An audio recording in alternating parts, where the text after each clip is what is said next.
Paul, apôtre de Jésus-Christ, par la volonté de Dieu, pour annoncer la promesse de la vie qui est en Jésus-Christ, à Timothée, mon enfant bien-aimé, que la grâce, la miséricorde et la paix te soient données de la part de Dieu le Père et de Jésus-Christ notre Seigneur. Je rends grâce à Dieu que mes ancêtres ont servi et que je sers avec une conscience pure. De ce que nuit et jour, je me souviens continuellement de toi dans mes prières, me rappelant tes larmes et désirant te voir afin d'être rempli de joie, gardant le souvenir de la foi sincère qui est en toi, qui habita d'abord dans ton aïeul Loïs et dans ta mère Eunice, et qui, j'en suis persuadé, habite aussi en toi. C'est pourquoi je t'exhorte à ranimer la flamme du don que tu as reçu par l'imposition de mes mains, car ce n'est pas un esprit de timidité que Dieu nous a donné, au contraire son esprit nous remplit de force, d'amour et de sagesse.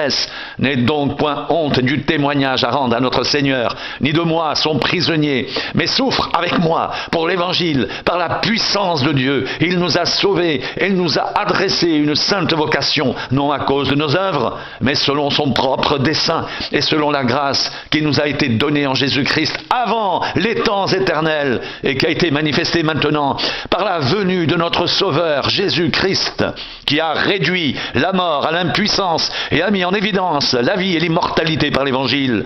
C'est pour cet Évangile que j'ai été établi prédicateur et apôtre, chargé d'instruire les païens, et c'est à cause de cela que je souffre ces choses, mais je n'en ai point honte, car je sais en qui j'ai cru, et je suis persuadé qu'il a la puissance de garder mon dépôt jusqu'à ce jour-là. Retiens dans la foi et dans l'amour qu'est en Jésus-Christ le modèle des saines paroles que tu as reçues de moi. Garde le bon dépôt par le Saint-Esprit qui habite en nous. Tu sais que tous ceux qui sont en Asie m'ont abandonné, entre autres Phygèle et Hermogène. Que le Seigneur répande sa miséricorde sur la maison d'Onésiphore, car il m'a souvent consolé, et il n'a pas eu honte de mes chaînes. Au contraire, lorsqu'il est venu à Rome, il m'a cherché avec beaucoup d'empressement, et il m'a trouvé. Que le Seigneur lui donne d'obtenir miséricorde auprès du Seigneur en ce jour-là. Tu sais mieux que personne combien de services il m'a rendu à Éphèse. Toi donc, mon enfant, fortifie-toi dans la grâce qui est en Jésus-Christ.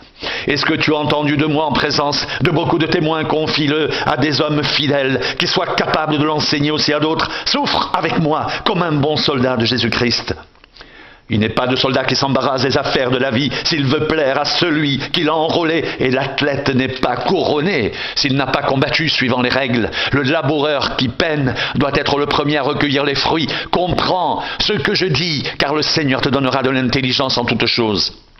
Souviens-toi de Jésus-Christ, issu de la postérité de David, ressuscité des morts selon mon évangile, pour lequel je souffre jusqu'à être lié comme un malfaiteur. Mais la parole de Dieu n'est pas liée, c'est pourquoi je supporte tout à cause des élus, afin qu'eux aussi obtiennent le salut qui est en Jésus-Christ, avec la gloire éternelle. Cette parole est certaine, si nous sommes morts avec lui, nous vivrons aussi avec lui. Si nous persévérons, nous régnerons aussi avec lui. Si nous le renions, lui aussi nous reniera. Si nous sommes infidèles, il demeure fidèle, car il ne peut se renier lui-même. Rappelle ces choses en conjurant devant Dieu, qu'on évite les disputes de mots qui ne servent qu'à la ruine de ceux qui les écoutent. Et force-toi de te présenter devant Dieu comme un homme éprouvé, un ouvrier qui n'a point à rougir, qui dispense droitement la parole de la vérité. Évite les discours vains et profanes, car ceux qui les tiennent avanceront toujours plus dans l'impiété, et leur parole rongera comme la gangrène. De ce nombre sont Hyménée et Philette, qui se sont détournés de la vérité, disant que la résurrection est déjà arrivée,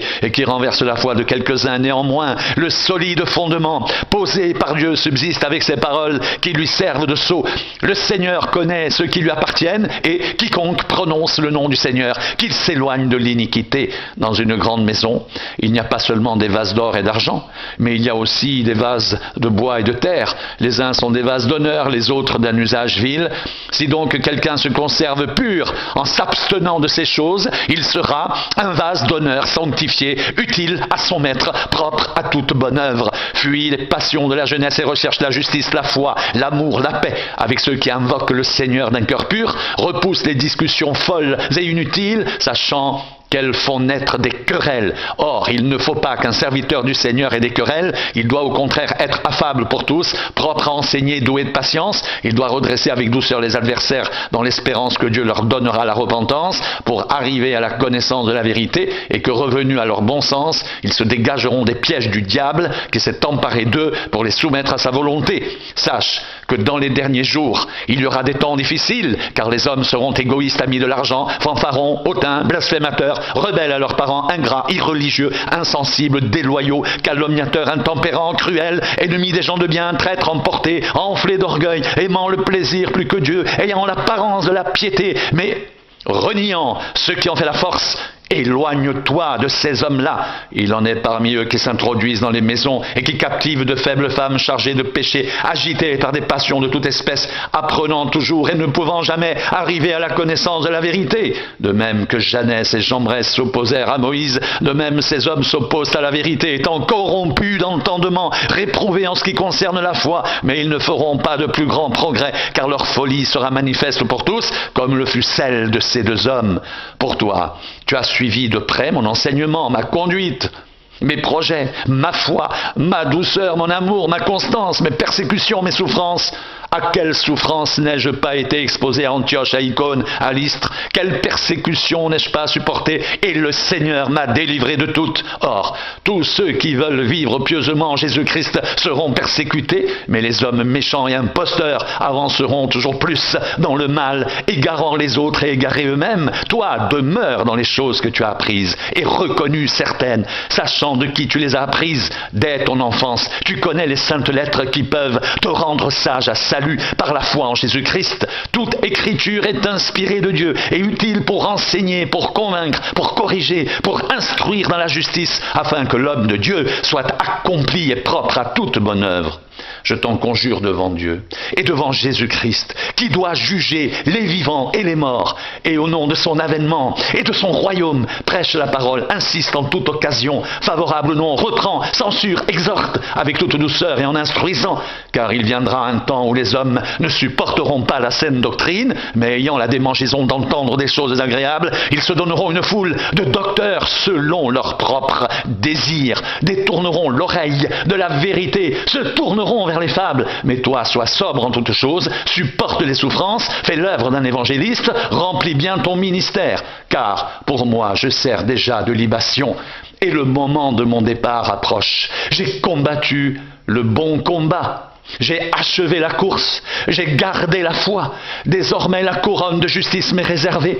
Le Seigneur, le juste juge, me la donnera dans ce jour-là, et non seulement à moi, mais encore à tous ceux qui auront aimé son avènement.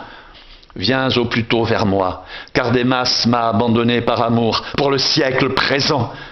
Et il est parti pour Thessalonique. Crescens s'est allé en Galatie, Tite en Dalmatie, Luc seul est avec moi. Prends Marc et amène-le avec toi, car il m'est utile pour le ministère.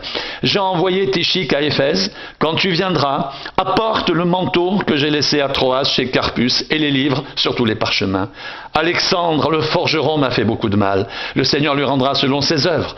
Garde-toi aussi de lui, car il s'est fortement opposé à nos paroles. Dans ma première défense, personne ne m'a assisté, mais tous m'ont abandonné, que cela ne leur soit point imputé. C'est le Seigneur qui m'a assisté, qui m'a fortifié, afin que la prédication soit accomplie par moi, et que tous les païens l'entendent, et j'ai été délivré de la gueule du lion. Le Seigneur me délivrera de toute œuvre mauvaise, et il me sauvera pour me faire entrer dans son royaume céleste. À lui soit la gloire au siècle des siècles. Amen. Salut Prisca et Aquilas et la famille d'Onésiphore. Éraste est resté à Corinthe, et j'ai laissé Trophime malade à Milet.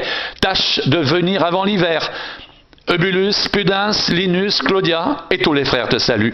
Que le Seigneur soit avec ton esprit, que la grâce soit avec vous.